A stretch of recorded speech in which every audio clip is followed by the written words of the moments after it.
kabinet kita ini kok, mohon maaf, sangat obesitas, sangat besar sekali. Jadi saya nggak tahu apakah akan terjadi seperti apa ke depannya, tapi saya melihat bahwa akan menyulitkan beliau. Dan saya pikir ini kita sudah jadi kerajaan, Pak Jokowi jadi raja, ada Perdana Menterinya Pak Luhut gitu ya, ada Ibu Surinya Ibu Mega. Itu yang terjadi sekarang. Mau tidak mau ini adalah suara yang santer di publik dan kita harus mengkonter sebagai pendukung Jokowi. Ini yang menurut saya teman-teman harus berpikir bahwa jangan lagi ada pecah gesang dari Pak Jokowi, itu sudah tidak boleh lagi. Kita harus menyelamatkan karena Pak Jokowi sudah selesai dan bagi saya sudah langsung bilang pada beliau bahwa Pak Jokowi ini pragmatis. Dia mengamankan 5 tahun sampai 2024. Setelah itu beliau tidak perlu berpikir panjang. Kita akan diwarisi sistem yang agak menyulitkan. Kemarin saya ketemu dengan Denny JA. Kalau pemilu diadakan hari ini, pemenangnya siapa? Anies Baswedan.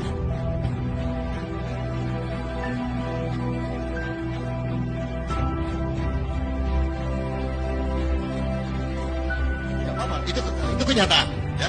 Kenyataan yang membuat kita harus segera untuk evaluasi diri. Dan di kelompok kita itu terlalu banyak. Di kelompok kita hanya satu.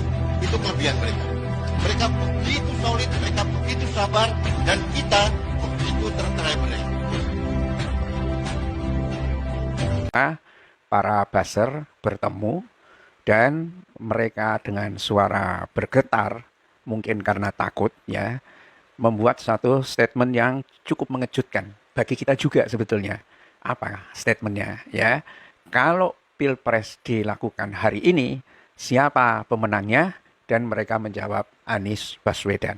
Suatu hal yang membuat kita ya cukup happy lah ya, sementara mereka bergetaran gitu kan. Dan ini mungkin ya sebetulnya adalah video yang agak rahasia, tapi juga bocor juga ke publik. Bisa jadi di kalangan para buzzer itu juga ada orang yang main juga gitu ya untuk membocorkan video-video seperti ini ya, dengan mengenakan topi ala Sinterklas ya. Sinterklas itu simbol Katolik tapi belakangan tidak ada dalam kitab mereka, tetapi adaptasi saja dengan seorang uskup apa siapa begitu yang murah hati gitu dibikin topi Sinterklas. Mereka memberikan gambaran yang cukup baik ya, menggambarkan bahwa pemerintahan Jokowi saat ini itu sudah sangat gemuk ya, mengalami obesitas di kabinet dan itu bikin ruwet ya, itu mereka mengakui hal itu. Dan gambarannya adalah bahwa pemerintahan Jokowi itu seperti sebuah kerajaan.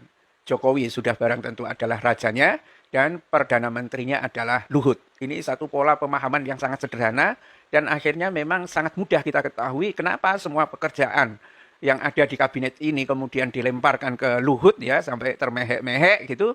Ya wajar gitu ya, wajar saja karena mungkin menurut mereka untuk simplifikasi dari kabinet itu dibentuk sebagai satu kerajaan ya, dari Luhut lah baru didistribusikan ke yang lain-lain. Kalau Luhut mau mendistribusikan, kalau enggak ya mereka sendiri kan, namanya pekerjaan juga ada untung, ada macam-macamnya, ada bonusnya kan begitu.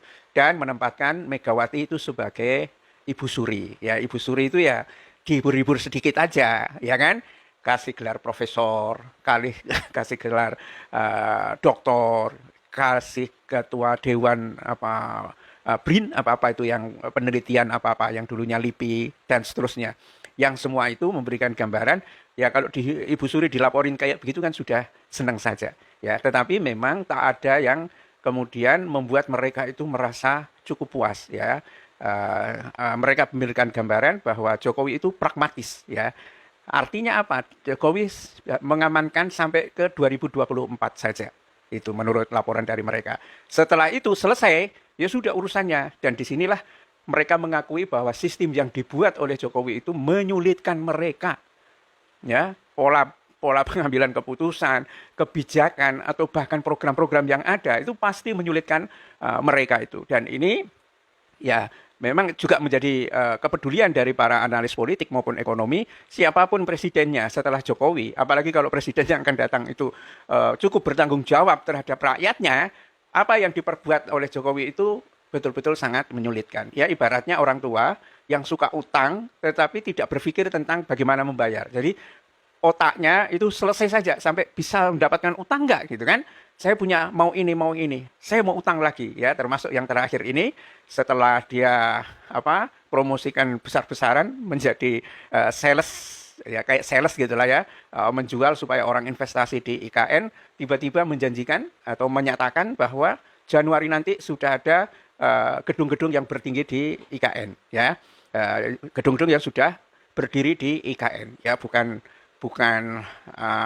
rumah tipe 45 enggak, gedung-gedung pemerintahan. Yang bangun siapa? Swasta. Terus pemerintah gimana? Nyewa. Itu yang yang dilakukan, dan itu akan membebani anggaran terus-menerus gitu. Karena apa?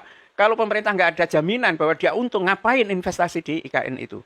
Ya, tetapi walaupun begitu, pemirsa, ada yang cukup membahagiakan kita ketika melihat para buzzer itu gemetaran di kalangan mereka sendiri. Inilah saya lihat satu video yang menunjukkan kejujuran. Kalau mereka itu ngomong sendiri, mungkin merasa tidak direkam oleh siapa-siapa, dan akhirnya mereka bicara itu terus terang itu.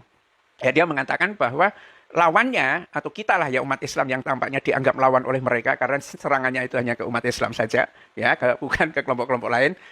Ya, atau kalau terakhir-terakhir ini ya karena kepentingannya untuk menggiring Ganjar untuk menjadi presiden itu yang diserang, diapain itu ya Puan Maharani ya. Mereka mengatakan bahwa umat Islam itu bersatu, mempunyai calon itu satu saja, Anies Baswedan itu. Dan dia sudah ngomong sama Denny JA, peneliti yang tidak banyak hari ini tidak banyak mempublikasikan hasil surveinya begitu.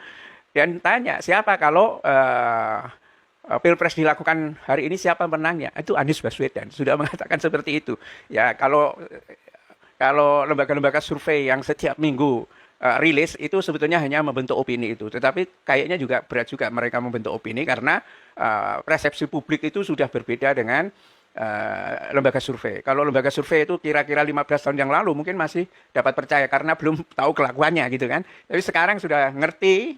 Ya, dan itu diverifikasi melalui polling. Ganjar yang dibesar-besarkan oleh lembaga survei itu dipilih nggak nyampe seperempatnya pemilih di dalam polling ya, Twitter, Anies Baswedan. Inilah ya, kalau mereka kemudian sampai tertekan seperti itu dengan bahasa yang cukup bergetar, takut kalau misalnya nanti itu yang menjadi presiden itu Anies Baswedan, memang satu bentuk ketakutan yang sangat wajar sekali.